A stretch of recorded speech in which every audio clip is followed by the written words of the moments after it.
Hi, te. Nagligo-ligo ka kanina. Franz. Pwede ako mag-swimming? Pwede ako mag-swimming? Mamaya po, pag dumating si Papa. Kain muna tayo si, tubo, halika. Mag-swim, mapalit naman ako ng swimsuit. Ligo ka na eh.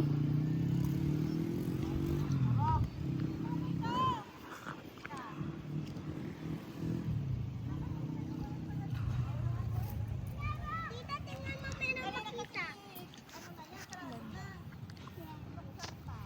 Inayos ko na yung buhok mo eh. Babasahin mo na naman.